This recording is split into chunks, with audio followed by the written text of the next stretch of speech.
माफ कर दी दीदी जी, हमारा से गलती हो गई। वो पुरान बात जब जब सामने आवेले तो हमारे से बर्दाश्त ना होला, यही से आंसू और गुस्सा दोनों निकल गई।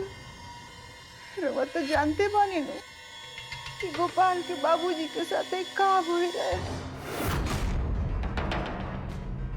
अब उनका साथे जो हो गई तो हो गई, बाकी मिथिलेश के साथ कुछ ना होके के चाहिए दीदी जी। मिथिलेश के कुछ पता चलल नाराज चुप, हम सबके फोन कईनी, बाकी मिथिलेश के कहीं पता ना चला। पता ना कहाँ बा हमार लड़का, कौन हाल में बा। अरे वो चिंता मत करी दीदी, सब ठीक हो जाए, मिथिलेश मिल जाइए। अब ते में हमने के पुलिस के मदद लेवे के पड़ी, बाकी पुलिस थाना तो घर से केहू मर्दे नु जाई दीदी, के जाई? हाँ, अरे भोला बाबू बहुत समझदार बड़े, सब काम कर लिए। बाकी भोला बाबू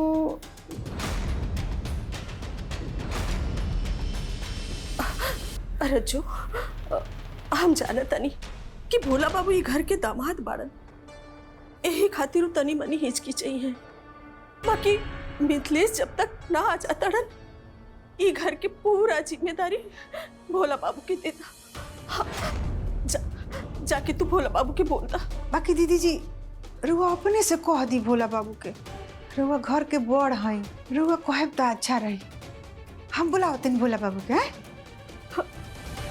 भोला बाबू, ए भोला बाबू, आई दीदी जी बुलाओ तनी। हाँ जी आवा तानी। अब हम मौका के खूब फायदा उठाए। मिथिलेश बाबू, जब तक तू घर में वापस आईबा, ई घर के सरवा सरवा हमार दामाद हो जाएंगे। अब हमार दामाद चलाई ई घर के, और ई फैसला हम कब्बो बदले ना दे।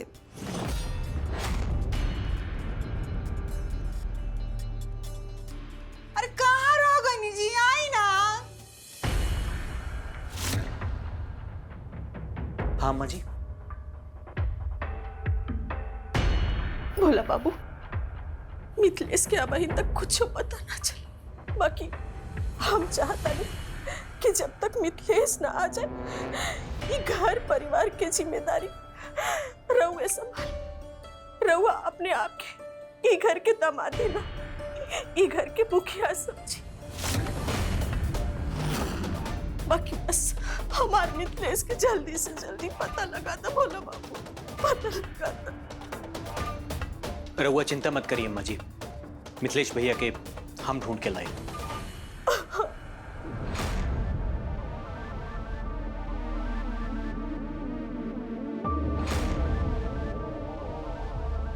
दीदी जी चले मिथिलेश ने खन मिल जात तो वो भगवान जी से हाथ जोड़ी प्रार्थना करे।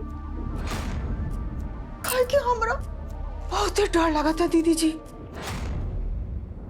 कि कहीं मिथिलेश को ना गलत कदम ना उठा ले।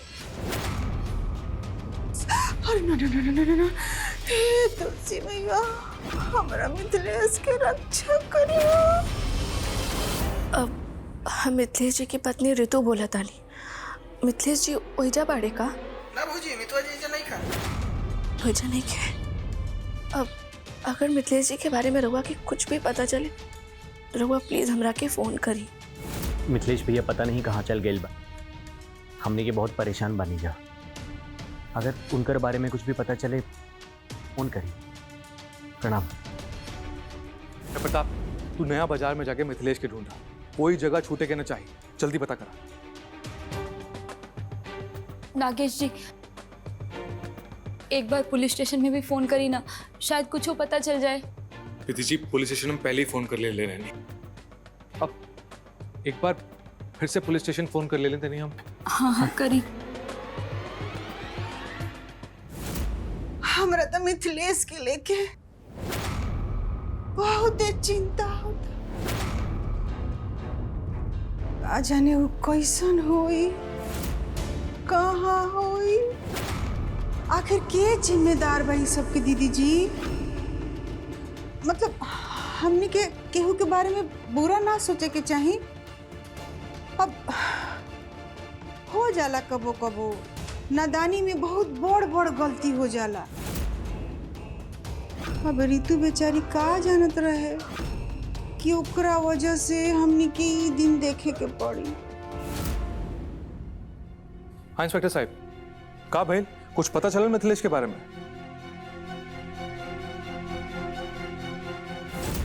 वो बेचारी तो चलल रहे कुछ खोजे, तो कुछ और भुला के चले। सब उल्टा पुल्टा हो गई। तू ठीक कहा तारू रजो। अरे तू कबो कबो ऐसा कदम उठाते जे गलत होला, और यो कदम वैसे ही रहे। आज अगर वो ऐसा कदम ना उठेली रहती तो हमारे बेटा हमें आपके सामने रह। का पुलिस के कोई लाश मिलल बा?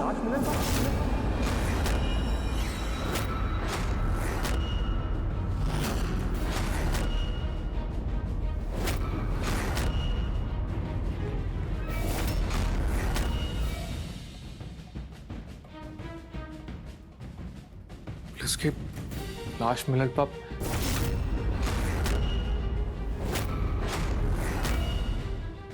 हुआ लोग बिल्कुल भी घबराई मत। अब वो पुलिस बस वहीं पहुंच के हमरा के फोन करी।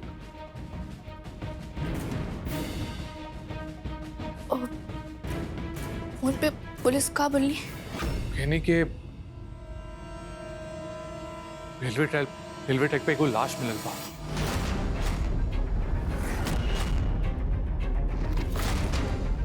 हम पहले ही मिथिलेश के फोटो भेजले रहनी। वो कहा था कि वो लाश के कद काठी और उम्र मिथिलेश से मिले।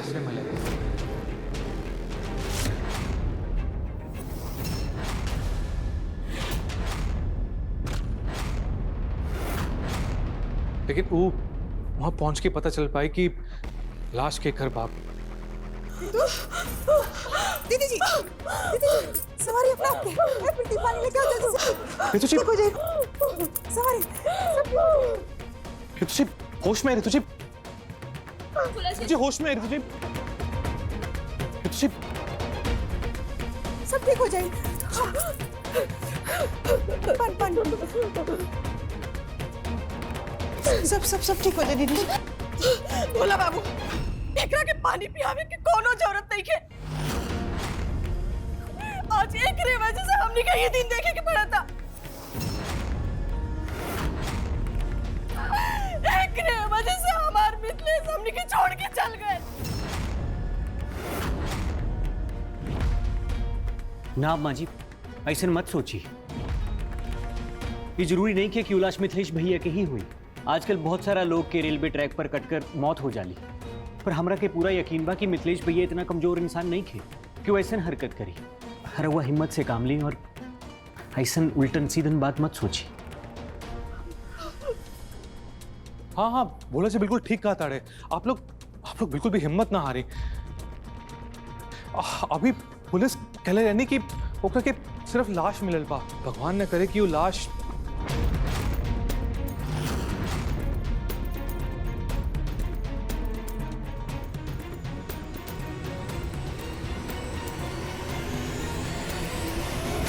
हमरा के समझ में नहीं आवता कि हम तोरा साथे का करी। तोरा के चिल्लाए, गुस्साए या थप्पड़ मारी, हम तो कुछ ना कर।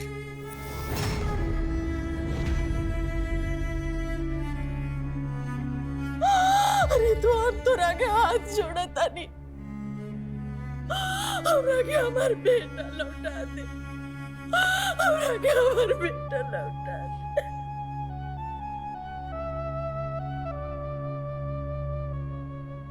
अम्मा जी, हम ये बात मानत हैं कि मिथिलेश जी के नाच से हम नफरत करत आनी। बाकी एकर ये मतलब नहीं कि हम उनकर दुश्मन हैं।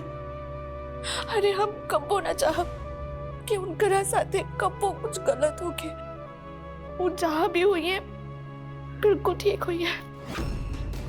तोरा के बहुत विश्वास बना, हाँ? तो हमके हमार बेटा लौटाता, फिर हमरा के मर गया, समझ लो।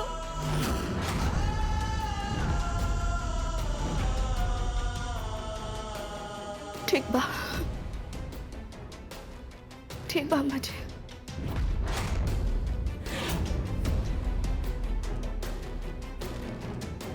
गोपाल चलो हम लोग साथ हैं।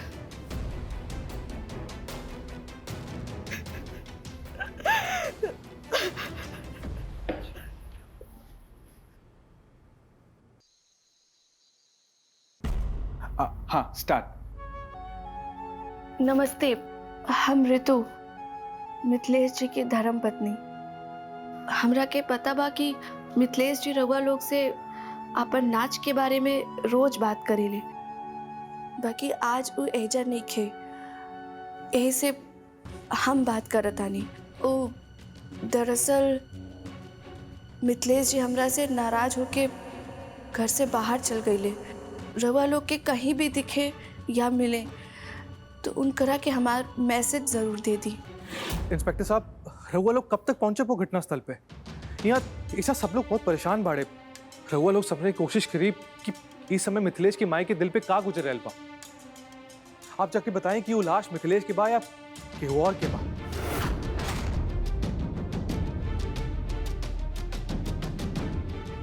इंस्पेक्टर साहब अभी तक घटनास्थल पे ना पहुंचे। वो वहां पहुंच के हमरा के फोन करी। नागेश जी, का हमने के वहां चलल जाओ? बोला जी, वो घटनास्थल यहाँ से बहुत दूर बा। हम लोग के मुझे पहुंचे में बहुत देर हो जाए। पुलिस बस रास्ते में बा। आप घबराई ना। हाँ भगवान, रउआ के हमार बेटा के लौटावे के पड़ी। जब तक रउआ हमार बेटा के ना लौटाए तब तक हम निर्जला व्रत रखा। जब तक हमार बेटा ना आए तब तक हम एक बूंद पानी न।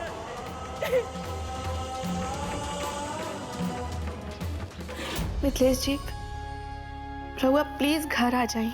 हमरे खातिर ना सही तो अपन परिवार और माई के खातिर वापस आ जाइए। मिथिलेश जी, हम रउआ आगे हाथ जोड़ता नहीं, प्लीज वापस आ जाइए।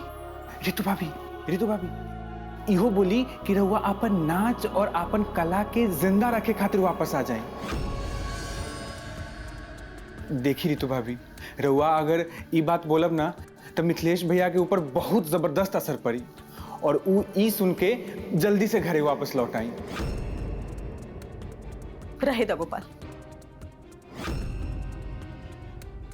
रीतू से ये सब बोलवावे की कोनो जरूरत नहीं है। जे हमार बेटा की कला के कदर ना कही, वो भला हमार बेटा के घरे का बोलेंगे। हमरा के हमार ठाकुर जी पर पूरा भरोसा।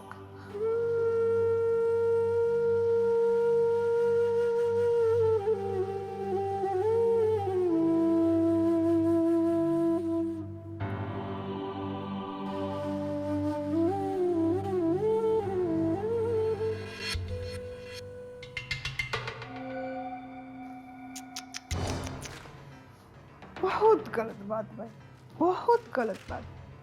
अरे हम मानता नहीं कि दीदी जी अपना बेटा के चिंता में बानी, बाकी तू तो ये घर के पतो हो, मिथिलेश के मेहरारू हो, तारो तो मिथिलेश के चिंता बा।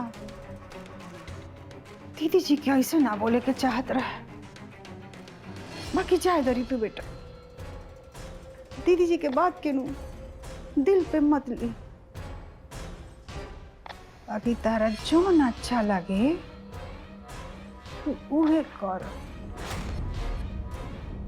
एगो माँ के अपन बेटा के चिंता होला, यही से अबे हम उनकरा के परेशान नहीं करत। बाकी हम कैमरा के सामने ये ना बोल पाए कि मिथिलेश जी अपन नाच के खातिर वापस आ जाए, ये हमसे ना हो पाई। ई ना हो पाए।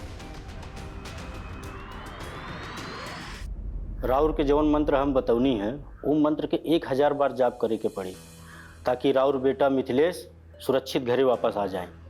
पंडित जी, हमार बेटा के सलामती खातिर 1000 मंत्र के जाप का हम तो 10,000 मंत्र के जाप करे खातिर तैयार बाड़ी। बस ठाकुर जी से ये प्रार्थना बा, हमार बेटा जहाँ भी गैल बा सही सलामत रहे और सुरक्षित घर लौट आए। वो मंत्र जौन हम राउर के बतौनी है वो राउर के ना करे के बा, वो राउर के बहू के करे के पड़ी। मिथिलेश के पत्नी के अपने पति के नाम के सिंदूर मांग में लगा के दुल्हन के रूप में 1000 बार दुर्गा माई की आरती के साथ मंत्र के जाप करे के पड़ी। ये काम में देरी ना होवे के चाहिए। पंडित जी ठीक बा, प्रणाम। प्रणाम। का करें? का करें?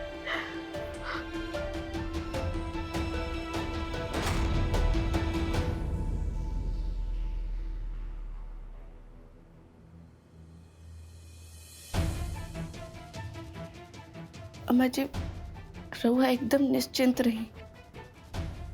पंडित जी जवान कुछ भी कहले एकदम वैसे ही हो। हम एकदम दुल्हन की तरह तैयार हो, अपन मांग में सिंदूर भर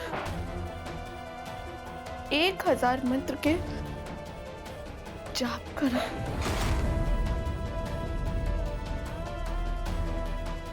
अम्मा जी, रवा के ये लागल ना कि हम इस सपना में भी ना करब ना। अम्मा जी, मिथिलेश जी की सलामती के खातिर हम जरूर करब। अम्मा जी, हम मिथिलेश जी के नाच से नफरत करत तानी। हम इतना दिन में मिथिलेश जी के जान गए नहीं कि वो एगो बहुत नेक दिल इंसान होगन और अब उनकर सलामती के खातिर पूरे मन से जाप करब माई, पूरे मन से, ताकि वो जल्दी से घर आ सके। बहुत बहुत धन्यवाद नागेश जी। अरे प्रीति जी धन्यवाद, कौन बात खातिर? रहुआ इतना रात तक हमनी खातिर रह जा रुकनी, हमनी खातिर इतना परेशान बानी, धन्यवाद कैसे ना बोली। हाँ नागेश जी, रहुआ परेशान मत होइए, आपन घर चल जाइए, इंस्पेक्टर साहब से हम बात कर ले। इंस्पेक्टर से बाद में बात कर ली भोला जी, पहले कमरा में चली, हमरा के रउआ से जरूरी बात करे के बा। ई चैतलिया नु एकदम बोका बिया। हम अपना दामाद के ई घर के मालिक बनावे की कोशिश करतनी, लेकिन ई बेवकूफ भोला बाबू के नौकर बना के रखे के चाहती है। एकरा के अभी ठीक करे के पड़ी। भोला बाबू तनी कस के डांट लगाई तो चैतलिया के। ए जे हमनी के मिथिलेश खातिर परेशान बानी सन, आई दिल्ली जाए खातिर मुंह फुलौले बाड़ी और न ता के जो तमाशा खड़ा कर। चैताली, अम्मा जी एकदम ठीक कहा था। नहीं, इस समय में मिथिलेश भैया से ज्यादा जरूरी कुछ नहीं है। हम कहनी ना हमरा के बात करे के हा, चली अंदर।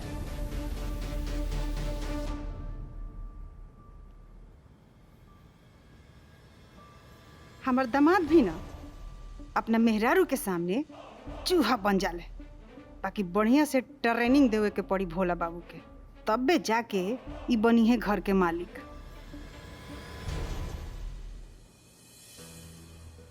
जब से हमें घर में आयल बानी तब से कबो दुल्हन के जैसे ना तैयार बनी। काहे से कि हमरा लगे दुल्हन वाली साड़ी ही नहीं खे, ना सजे के सामान बा और ना ही सिंदूर बा।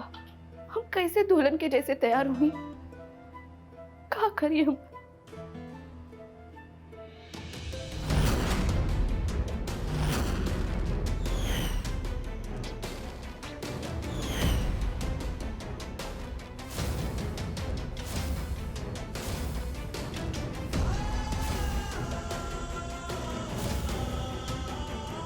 भैया, नई दुल्हन के मांग सुनाना रहे के चाहिए। इला सिंदूर और भाभी के मांग में लगा दा। प्रीति छोड़ दे लेकर के, यह सिंदूर के वजह से रितु जी के बहुत गहरा सदमा लगा है।